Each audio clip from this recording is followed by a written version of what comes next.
제가 아르헨티나에 만 22살의 나이에 도착을 해서 제일 먼저 시작한 일은 봉제 공장이었습니다. 뭐 말이 봉제 공장이지 사실은 오바록 하나 미싱 하나, 그리고 볼리비아 청년 21살 키가 컸던 잘생겼던 엘로이라고 이름한 불법 체류자였었어요. 볼리비아 청년 하나 이렇게 두고 봉자 공장 일을 시작을 했었습니다. 시작한 지 얼마 되지 않아 가지고 손이 꼼꼼한 어머니와 형님 덕분에 일감이 늘어나기 시작을 했어요. 일감이 늘어나니까 재봉기계가 늘어나고, 재봉기계가 늘어날수록 또 일꾼도 많아졌습니다.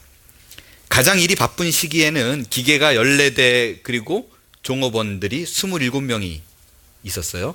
이 27명의 그 젊은이들과 저희 가족이 한 집에 그냥 같이 살았었어요. 그때 그 시절, 지금부터 약 28년 전 그 사진을 한번 보겠습니다. 저희 어머니시고요. 공제공장입니다. 넘겨주세요. 예, 여기 있는 요 지금은 일이 많이 없을 때 찍은 건데, 요 그 청년들이 그 볼리비아에 살고 있는, 주로 그 아르헨티나 사람들은 백인이에요. 유럽 사람들이에요. 그래서 어려워하는데 그 볼리비아 사람들은 불법 체류자라는 또 이유 때문에 싼 값에 그 뭐라 그러죠? 하여간 뭐 싸서 같이 하이어해서 쓰게 됩니다. 그 요때 요 친구들의 나이가 16살에서 한 25살 정도예요. 그러니까 피가 한창 뜨거울 때예요. 그러니까 월요일부터 금요일까지 딱 일을 끝나고 나면 금요일, 토요일, 주일은 불타는 금요일 해가지고요, 바로 디스코텍으로 갑니다. 바로 디스코텍으로 가요. 그 27명의 사람들이 두 화장실에 들어가가지고 샤워를 하면, 지금처럼 뭐 순간 온수기가 있는 게 아니잖아요. 물탱크에 받아가지고 쓰는데 이게 금방 바닥이 납니다. 금방 바닥이 나면, 아르헨티나 겨울이 추워요. 무스탕을 입고 다닐 만큼 춥습니다. 근데 뭐 젊으니까 아랑곳 안 해요. 그 찬물을 그냥 막 뒤집어 쓰면서 샤워를 하고 때 빼고 광내고 그러고 나가요. 그리고 그 금토주의를 신나게 스트레스를 풀어댑니다. 근데 문제는 뭐냐면요, 금토 2일 3일을 연달아 디스코텍 가가지고 노니까 월요일날 못 나오는 친구들이 있어요. 그러니까 한 27명에서 4, 5명, 많을 땐 뭐 한 7명도 안 나와요. 안 나와요. 근데 일감이 밀려 있으면 어쩔 수가 없잖아요. 다른 사람을 구해다가 잠깐이라도 써야 되잖아요. 뭐 일감이 많이 없을 때는 저희 가족들이 뭐 밤을 새면서 해내지만, 뭐 밀려 있을 때는 어쩔 수가 없습니다. 그 일꾼을 구하러 가는데, 집에서 그닥 멀리 떨어지지 않은 곳에 정말 조금도 과장이 아니라 다 불법 체류자, 볼리비아 혹은 페루 사람들이에요. 수백 명이 모여 있는 데가 있어요. 수백 명이 모여가지고 그날에 자기를 불러줄 사람을 기다립니다. 근데 제가 어렸어요. 여러분 용서해 주시고 들어주셨으면 좋겠어요. 어린 나이였었어요. 22살, 3살 그 나이에 제가 이렇게 딱 등장을 하면 그 수백 명의 사람들이 애절한 눈빛으로 저를 이렇게 보는 거예요. 그게 또 괜히 값된 느낌이에요. 그래서 죄송한데 참 좋았어요. 그래가지고 제가 이렇게 싹 지나가면 그 수백 명의 눈이 쫙 이렇게 따라갑니다. 그리고 막 이렇게 줄줄줄줄 따라올 수도 있어요. 오는 경우도 있어요. 나 좀 써달라고. 그러면 또 제가 뭐 된 것처럼 탁탁탁 이렇게 몇 명을 가리키면 또 막 신나게 막 그라시아스 고맙다고 막 그러고 이제 차에 타요. 뭐 일꾼이래 봤자 뭐 헬퍼, 그죠? 그리고 오바락 기술자 하나, 뭐 미신 기술자 이렇게 몇 명을 데리고 차에 함께 타고 이제 옵니다. 오면 이제 제가 그 일 잘하냐? 그러면 다 10년 넘었대요. 16살인데 10년 넘었다 그러면 어떻게 되는 거지? 다 10년 넘었대요. 뭐 거짓말인지 알지만 뭐 그래도 데리고 옵니다. 데리고 오면 뭐 또 영락 없이 또 잘못 망가뜨리고 그래서 또 내보내면 또 데리러 가야 돼요. 또 데리러 가야 돼요. 그것까지는 괜찮은데, 9시쯤 데리고 와가지고 12시까지 3시간 일하고 12시부터 1시까지는 점심시간이잖아요. 그럼 점심을 먹어요. 점심을 먹고 나면 자기 약국 좀 다녀오겠대요. 이게 두통이 있다고. 내지는 또 전화를 급히 걸 때가 있대요. 그럼 집에 있는 전화 써라 그러면 공중전화로 미안해서 하겠다고 그러더라고요. 그럼 또 나가라 그래요. 나가면 안 들어옵니다. 그러니까 그 3시간은 점심 먹기 위해서 일하고 나간 거예요. 그러면 또 데리고 가요. 이거를요, 월요일, 화요일 이틀은, 특별히 월요일 같은 경우에는 하루에도 몇 번씩 갔다 와요. 그래야 일을 할 수 있어요. 못해서 나가는 친구, 도망가는 친구 뭐 이렇게 있으니까. 주인이 일꾼이 필요해서 인력시장에 가서 사람을 구해놓은 모습, 이 모습이 바로 오늘 본문의 이야기입니다. 예수님의 비유의 시작은 주인이 일꾼을 부르는 것으로 시작합니다. 여러분, 우리는 모두 다 지금 이 자리에 앉아 있는 것은 하나님께서, 예수님께서 우리를 불렀기 때문에 이 자리에 나와 있다라고 믿으시나요? 그러면 분명히 불러서 왔는데, 뭔가 좋은 일이 있을 것 같아서 왔는데, 와서 보니까 예수를 믿기 전이나 후나 정말 차이가 많이 난던가요? 조건이 달라지는 것도 아니고 주변 환경이 변하는 것도 아니고, 특별히 뭐 직장에서 바로 진급이 되거나 월급이 오르거나, 특별히 그렇게 미웠던 사람이 갑자기 막 사랑스러워 보이는 것도 아니잖아요. 남편은 여전히 밉잖아요. 여전히 꼴불견이고 잔소리는 계속해대고, 이런 일이 우리에게 벌어져요. 여전히 나를 괴롭히는 사람은 힘들게 하고, 일어설 기미가 보이지 않는 생활고로 여전히 마음 아프고, 또 억울한 거는 내가 노력한 것과 수고에 비해서 정당한 대우까지 받지 못한다고 느껴집니다. 이게 현실이에요. 이런 현실 속에서 우리 신자는 어떻게 삶을 살아내야만 하는가? 그에 대한 대답이 오늘 포도원 주인과 일꾼에 대한 비유 속에서 찾아보겠습니다. 먼저 예수님께서 이 비유를 우리에게 왜 하셨는가, 이거에 대한 전제를 알아야 이 비유를 정확하게 해석할 수가 있습니다. 이 비유는요, 19장에 나온 이야기에 이어져 있어요. 19장에 보면 부자 청년이 예수님을 찾아옵니다. 그리고 물어봐요. 내가 어떤 착한 일을, 어떤 선한 행동을 해야 영생이 있습니까? 구원을 받습니까? 그리고 물어요. 그러니까 예수님이 이렇게 척 보니까, 한눈에 보니까 부자인 거 알겠거든요. 그래서 그의 약점을 쿡 찌릅니다. 뭐라고 얘기하냐면, 너 가진 거 다 팔어? 그래서 가난한 자에게 싹 나눠줘. 그러면 하늘의 보화가 클 거야. 그러니까 아멘 그러고 가지 않았어요. 낙심해서 갔다고 되어 있어요. 근데 낙심해서 가는 그 모습을 옆에서 베드로가 봤어요. 그러더니 그 모습을, 예수님의 말을 탁 채고 깨서 예수님께 질문합니다. 기다렸다는 뜻이 얘기해요. 27절을 보겠어요. 27절을 보면 뭐라고 얘기하냐면, 오케이 예수님, 우리는 다 버린 사람들이잖아요. 우리는 짊어지고 있는 사람 아니잖아. 예수님 때문에, 예수님을 쫓기 위해서 모든 걸 다 버렸어요. 그러면 우리에게 뭘 줄 건데요? 우리에게 떨어지는 고물이 뭔데요? 부자 청년은 그냥 갔지만 자기는 했잖아요. 그걸 물어보는 거예요. 그때 예수님이 아주 유명한 대답을 베드로에게 합니다. 19장 30절을 함께 읽습니다. 시작. 그러나 먼저 된 자로서 나중되고 나중된 자로서 먼저 될 자가 많으니라. 여러분, 이 말이 쉽게 이해가 돼요? 저는 이 말이 정말 이렇게 잘, 처음에 예수님 믿을 때 잘 마음에 안 오더라고요. 예수님이 이렇게 얘기한 거예요. 내가 희생하고 헌신했어요. 쟤는 안 하는데 우린 했잖아요. 그럼 뭐 얻어요? 그랬더니, 야, 너 꼴찌 될 수 있어. 그리고 꼴찌가 첫째 될걸? 그렇게 얘기한 거예요. 이게 쉽게 이해할 수 없는 말이에요. 지금도 이해가 안 되시는 분이 혹시 계실지 모르겠어요. 베드로가 이해 못하는, 이렇게 이게 웬 중국말 뭐 이러고 있으니까 예수님이 얘 이해 못했네. 그래서 조금 더 이해를 돕기 위해서 한 예화가 포도원 주인과 일꾼이에요. 여러분, 사실 이게 19장, 20장 나눠져 있지만 이게 원래 같은 한 장소, 한 사건, 한 시간에 벌어진 일이에요. 그냥 편의상 잘랐을 뿐입니다. 그렇기 때문에 우리가 19장에도 예수님이 먼저 된 자가 나중되고 나중된 자가 먼저 된다 이렇게 얘기했는데, 이 비유를 끝내면서도 20장 끝에서 똑같은 얘기가 나와요. 16절에 보니까 나중된 자 먼저 되고 먼저 된 자 나중된 자 똑같이 나와요. 예수님께서 이 비유를 통해서 뭘 말씀하고 싶은 것인가? 이 비유 속으로 들어가 보겠어요. 이 비유는 어느 포도원 주인이 포도원에서 일꾼을 구하러 아침 9시, 낮 12시, 오후 3시 그리고 5시에 일꾼을 계속적으로 구하러 나옵니다. 마치 제가 월요일, 화요일 열심히 뛰었던 거랑 좀 비슷해요. 본문에 그 표현된 시간하고 제가 말씀드린 시간하고 다른 이유는요, 유대인의 시각은 하루의 시작이 저녁 6시부터예요. 그러니까 여기서 3시더라 그러면 한 바퀴 돌아가지고 9시예요.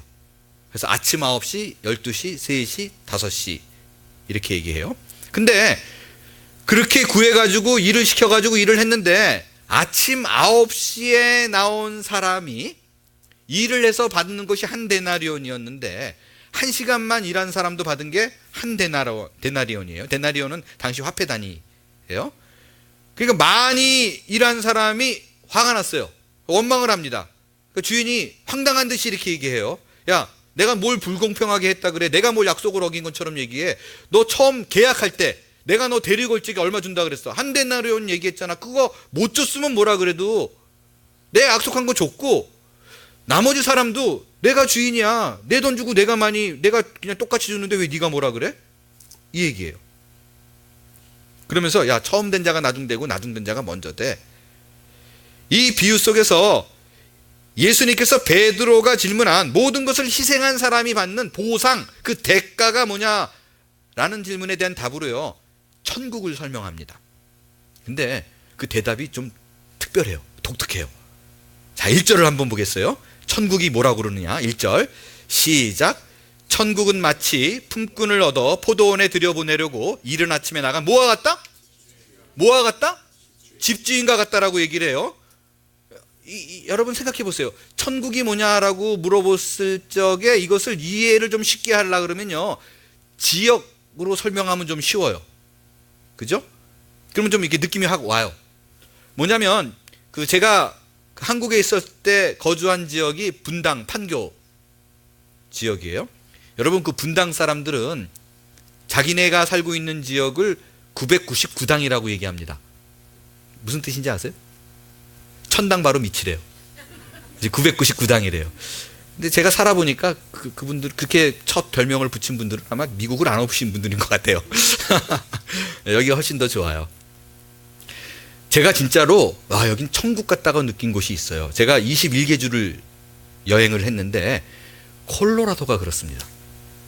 콜로라도의 유명한 지역도 아니에요. 스위스랜드 오브 아메리카, 그러니까 미국의 스위스라는 지역이 있어요. 4,000m 산 속에 있어요. 근데 정말 아름다워요. 우리 교인들 다 데리고 수양회 한번 거기서 했으면 좋겠어요.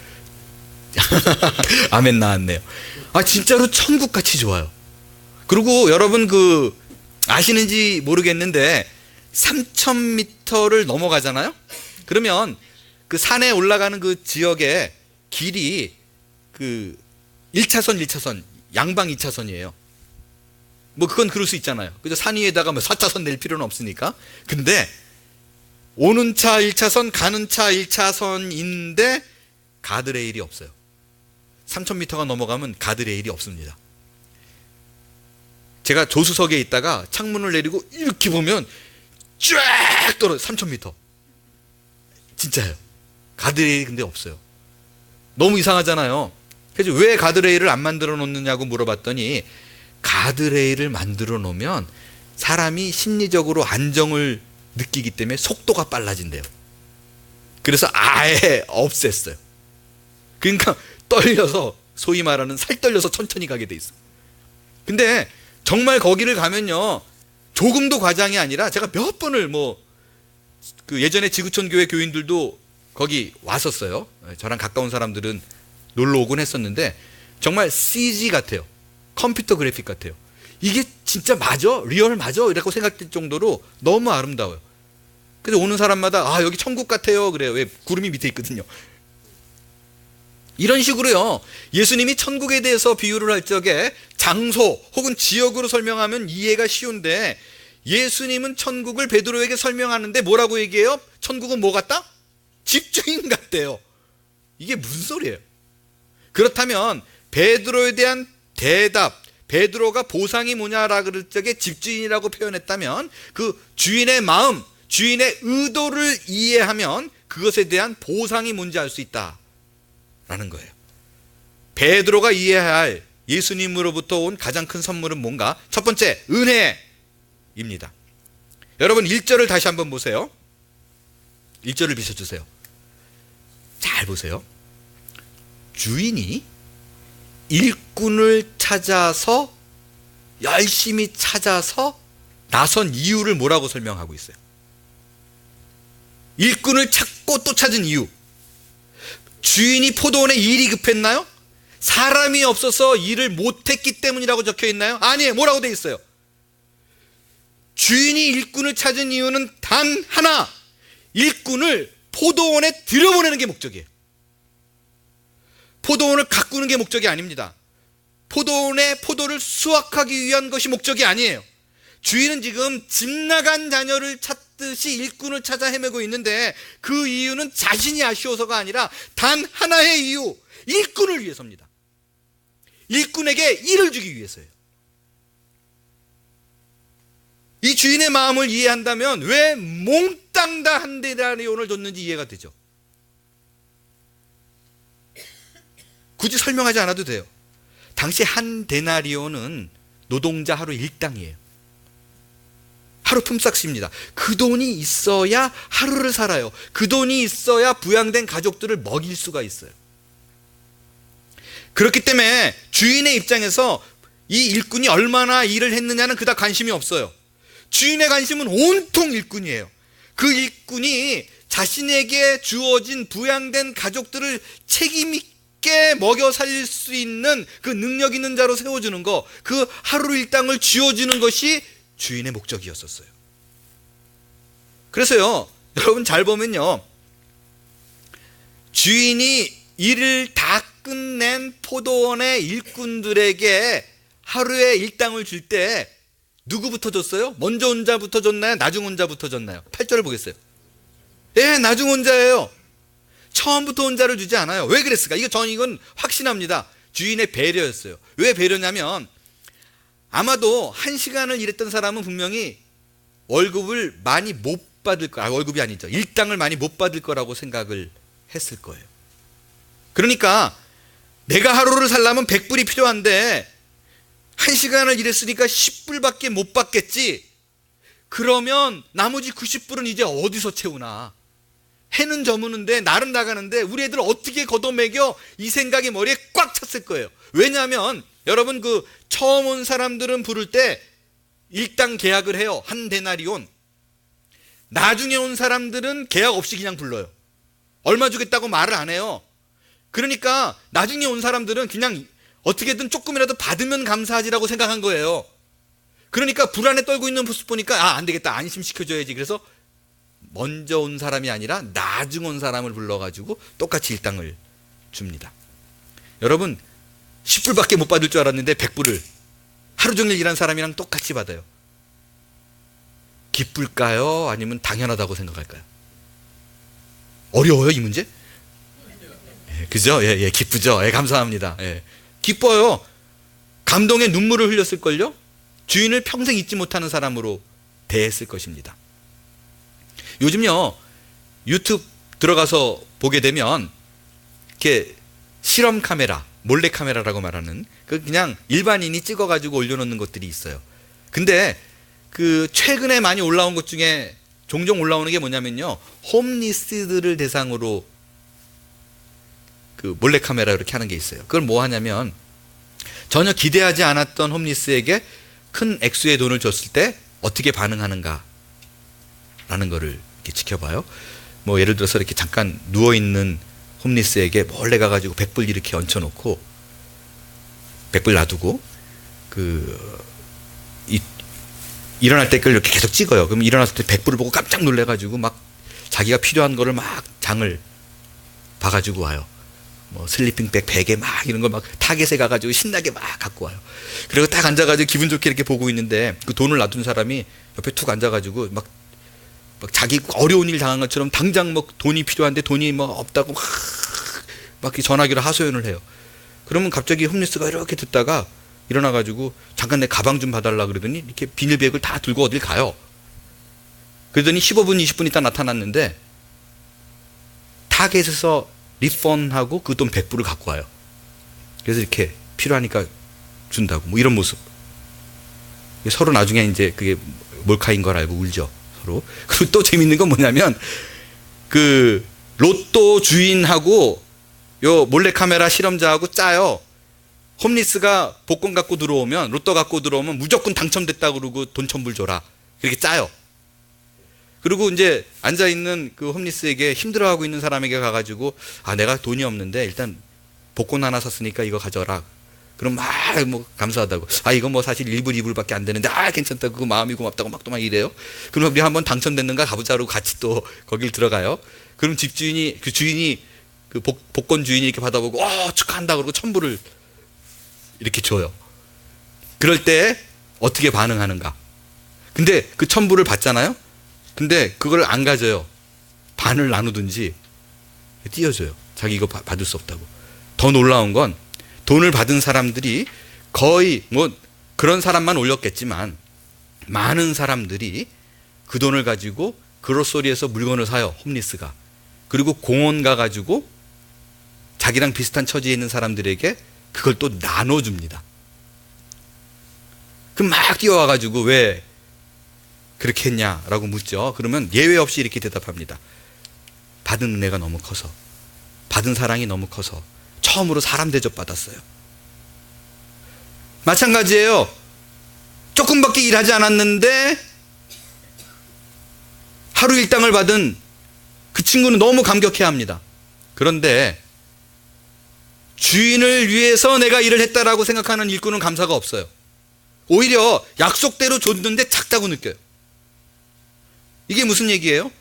일이 급할 때 내가 오늘 하루 어떻게 살지라고 생각했을 때 불러준 사람의 그 마음은 생각하지 않고 내가 일했으니까 뭐.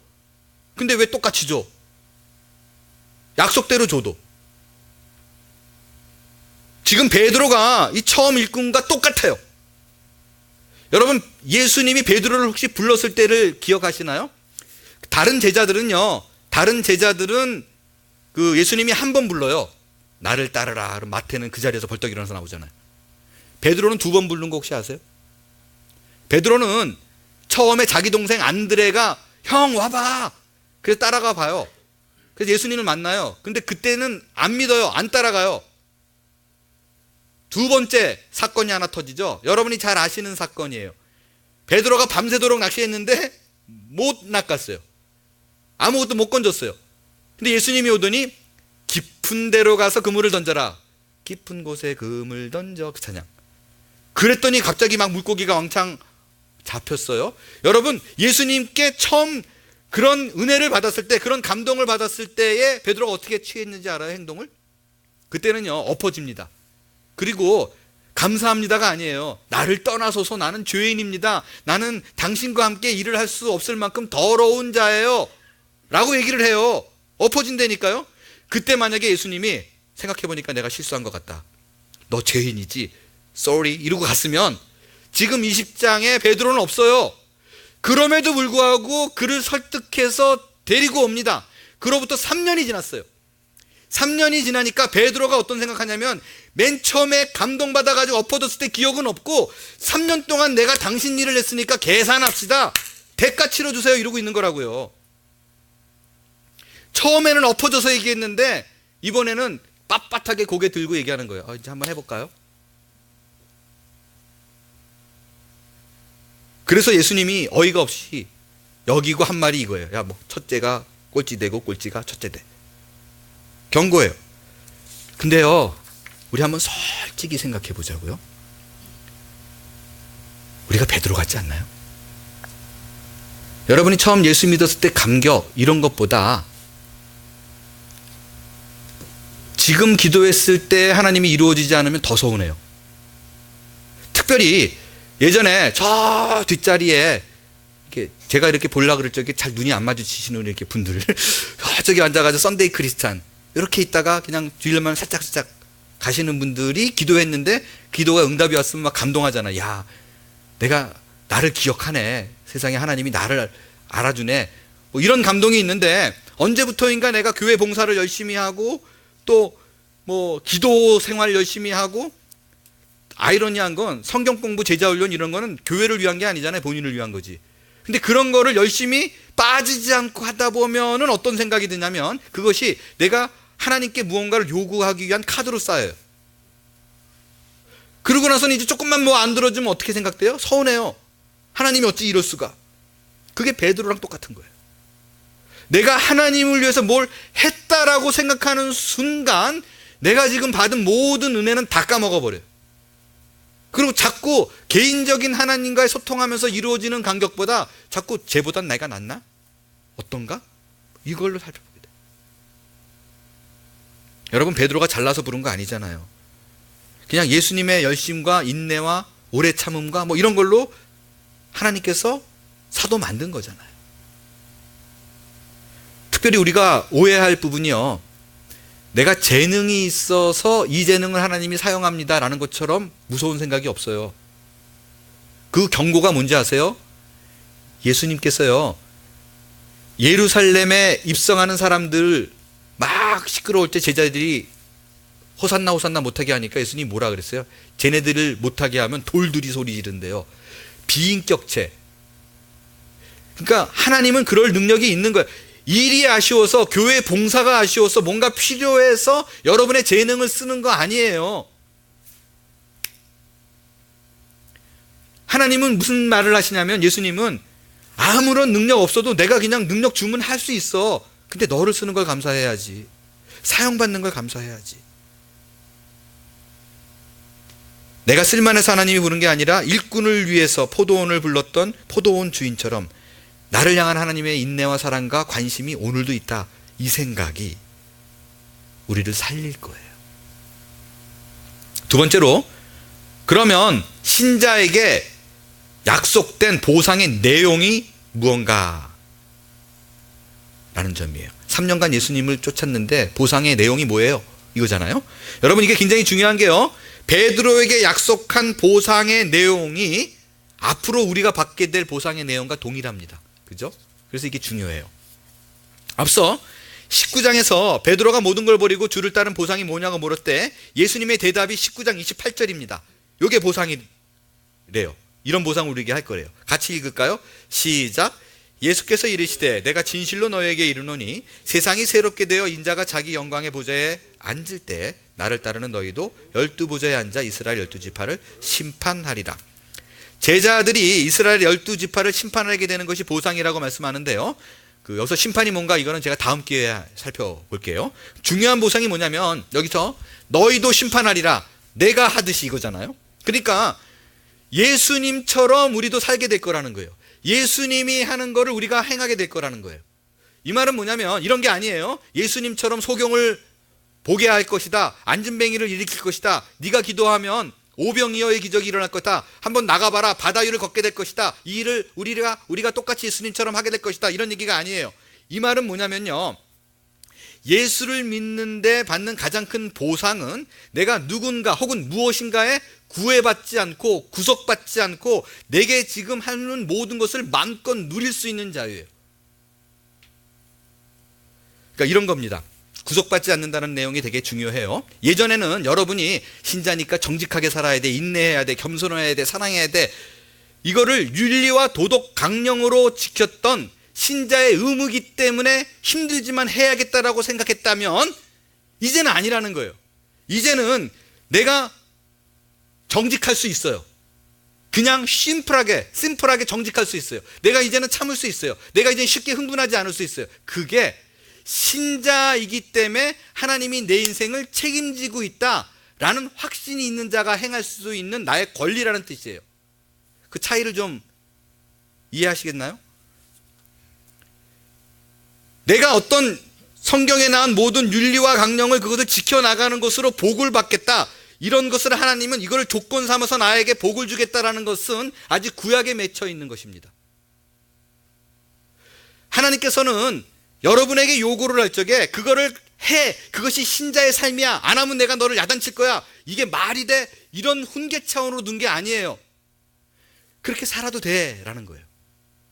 자, 조금 더 이해를 쉽기 위해서 테스트를 여러분 한번 해보겠어요. 제가 성경 구절을 여러분과 함께 같이 읽을 거예요. 이 구절을 쭉 읽을 때 여러분 혹시 마음에 이거 좀 부담스러운데? 이거 좀 내가 안 봤으면 좋겠는 부분인데? 라고 생각이 드는지, 아니면 읽을 때 막 이야 그리고 자유로운지 기쁜지 한번 구분해 보세요. 에베소서 4장 31절 32절 말씀이에요. 여기 신자가 사는 모습이 이렇다고 나와 있어요. 함께 같이 읽겠습니다. 시작.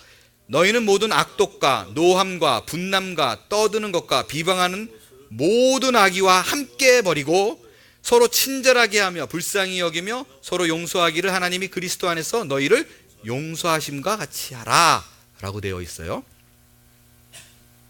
여러분, 이 말씀을 읽었더니 부담스러운가요? 약고가 확 죽어서 내가 신자가 아니구나, 신자로서 자격이 없구나, 이런 생각이 드나요? 아니면 읽을 때 한 절 한 절, 한 단어 한 단어 넘어갈 때마다 와 감격스러운가요? 만약에 여러분이 이거 읽으니까 나는 신자로서 자격이 없네요 라고 느끼면 아직 복음을 모르는 거예요. 복음은 이런 것을 행함으로 인한 우리에게 주어진 것이 아니라는 거예요. 이거를 행하기 때문에 살고 행치 못하면 신자가 아니고, 이게 아니라고. 우리가 하나님의 자녀가 된 것은, 신자가 된 것은 믿음 하나뿐이에요. 그럼에도 불구하고 이것이 왜 있느냐? 이것은 우리에게 다시 말씀드리지만 너희가 해내는 삶을 살아야 돼, 그게 신자의 삶이야 라는 의미로 주어진 것이 아니라, 사도 바울이 우리에게 얘기할 적에는 옛날엔 너희가 이것을 아주 악착같이 지내려고 힘들려고 해냈지, 근데 지금은 아니야. 지금은 그냥 그렇게 살아도 돼. 해봐. 살아도 된다니까. 굳이 아둥바둥 내가 가진 것을 지켜내려고 거짓말을 할 필요가 없어. 정직하면 손해보는 걸로 생각했지. 해봐. 괜찮아. 뭐 좀 안 되는 것 같아? 좌절하지 마. 좀만 기다려봐. 그냥 해도 된다니까. 이거라고, 이거. 예전에는 내가 살기 위해서는요, 남을 깎아야 돼요. 밟아야 돼요. 그죠? 근데 그럴 필요 없어. 왜 애쓰니? 그냥 해. 내가 책임진다니까. 아둥바둥 살지 마. 절대 너 죽지 않아. 절대 네가 생각하는 대로 인생이 안 가. 이게 바로 우리에게 주어진 보상이에요. 이게 복음입니다. 예수님께서 생명과 맞바꾸어서 우리의 삶을 사셨어요.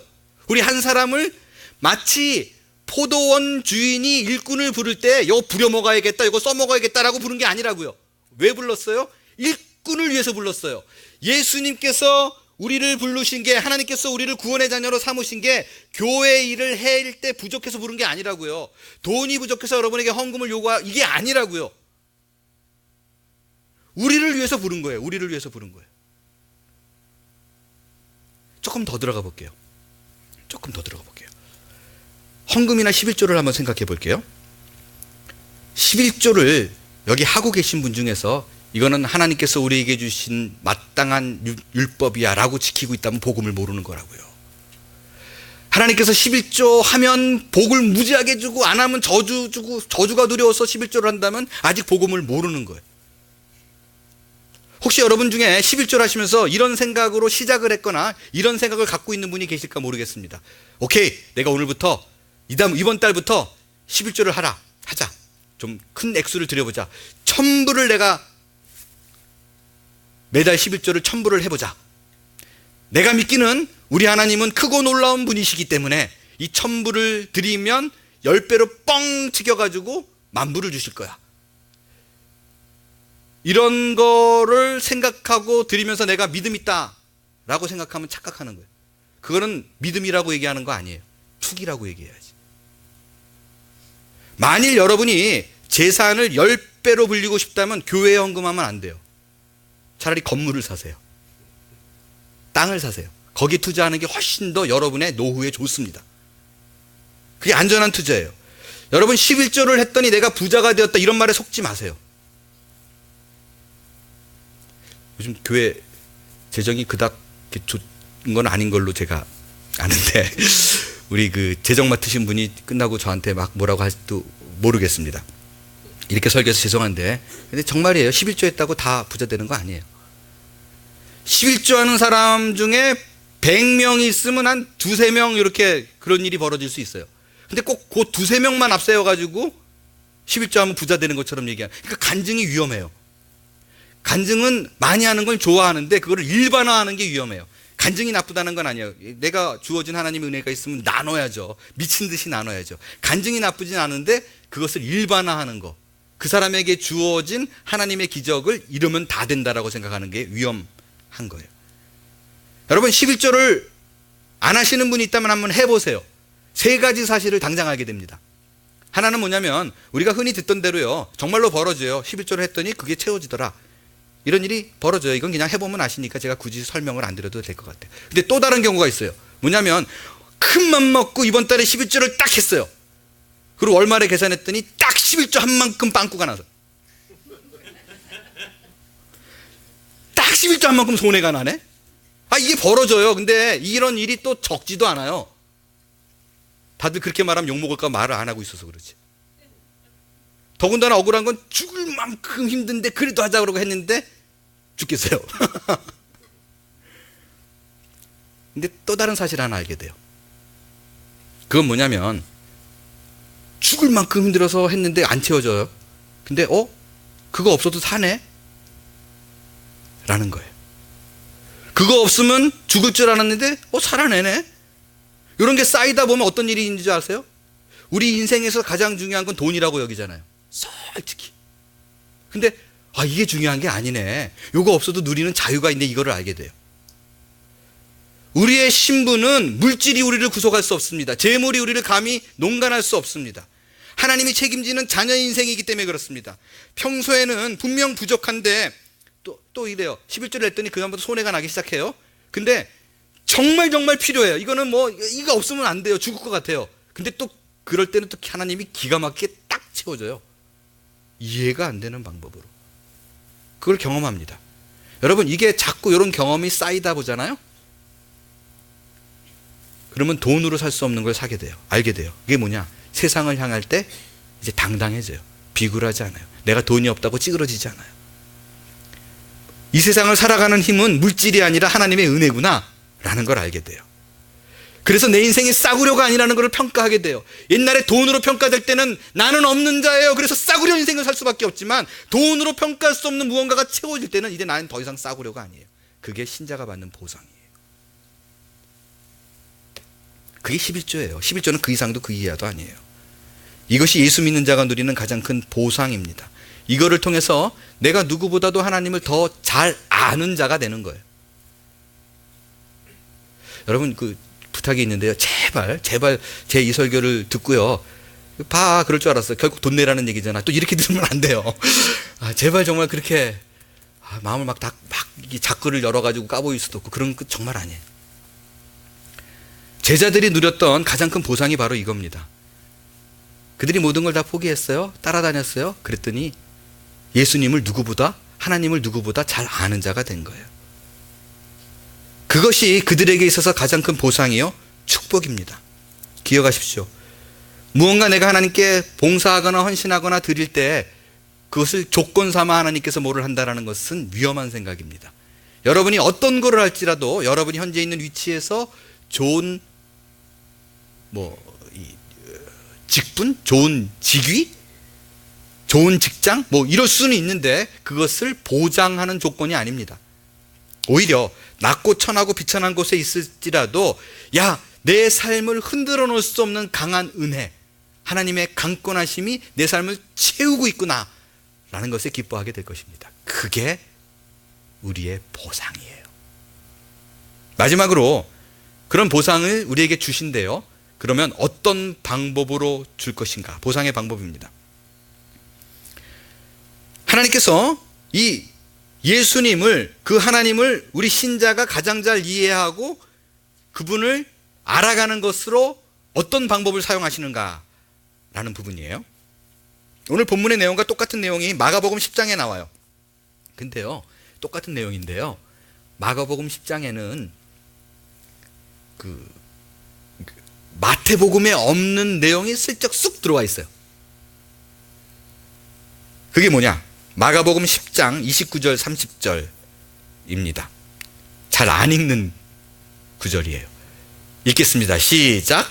예수께서 이르시되 내가 진실로 너에게 이르노니 나와 복음을 위하여 집이나 형제나 자매나 어머니나 아버지나 자식이나 전토를 벌인 자는 현세에 있어 집과 형제와 자매와 어머니와 자식과 전토를 100배나 받되 뭔다고요? 오 마이 굿네스. 박해를 겸하여 받고 내세 영생을 받지 못할 자가 없느니라. 뜻밖의 내용이 쑥 들어가 있죠. 보상의 방법으로 부유가 아니래요. 박해래요. 핍박이래요. 예수를 믿고 나서 가장 당혹스러운 게 이런 거 아닌가요? 뭐 말씀드렸듯이 그닥 바뀐 게 없어요. 똑같은 환경 속에 있어야 돼요. 내 성품이라도 좀 바뀌어졌으면 좋겠는데 기질이 변하질 않아요. 여전히 급해요. 여전히 이게 올라와요. 안 변해요. 그리고 성령이 내 안에 내주한대요. 좀 느꼈으면 좋겠는데 그것도 못 느낄 뿐만 아니라 내주하면 뭔가 날 확실한 프로텍션이 있어야 된다라고 생각되는데 또 그렇지도 않아요. 벌어질 사건은 계속 벌어져요. 예수 믿어서 아무 혜택이 없네라고 느껴요. 왜 이런 일을 우리에게 허락하시는가? 여러분, 보상의 내용을 하나님께서 우리에게 취할 수 있는 방법이요, 부유와 평안과 이런 게 아니래요. 그것을 확실히 내가 깨닫고 하나님을 더 깊이 이해하려면 고난이 있어야 된대요. 박해가 있어야 된대요. 그 위기와 고난의 순간을 피해가는 것이 하나님이 아니라 그거를 통과하는 자로 만들어주겠다는 거예요. 그 통과하는 과정 속에서 내가 너를 만지시고 있다는 것, 너를 만지고 있다는 것을 깊이 알게 해줄게. 그래야 네가 단단해져, 이거예요. 사실 우리의 삶은 그렇지 않나요? 평안할 때 하나님을 찾지 않잖아요. 어려움과 고통의 순간이 있을 때 하나님을 하고 찾는데 그때 짠하고 만져주시는 그 하나님을 자꾸 삶 속에서 경험할 때에만이, 그래야 온전한 신자의 모습, 하나님을 알아가는 모습으로 바뀌게 됩니다. 그래서 여러분들, 이런 분들 있죠. 하나님의 뜻입니다. 이거 하나님이 행하라고 하셨어요. 어떤 사업이든 그게 어떤 일이든. 근데 했는데 안 됐어요. 망했어요. 선교 갔는데 뭐 다쳤어요. 그러면 우리는 하나님의 뜻이 아니기 때문에 그 일을 행해서 이런 일을 당했다라고 생각합니다. 그게 뭐냐면 돌아가는 모든 어떤 안 좋은 일이라고 여겨지는 일들이 부정하다고 생각하기 때문에 그래요. 그렇지 않다는 거예요. 우리의 성공과 하나님의 성공은 다릅니다. 우리의 실패와 하나님의 실패는 달라요. 하나님의 뜻으로 행했는데 안 됐다면 그거는 과정 속에 있는 거예요. 그를 만지시는 특별한 이유가 있는 것이지 이 일을 행하지 않아야 될 것을 행한 것이 아니라고요. 행해라고 했는데 안 되면 그 이유가 있는 거예요.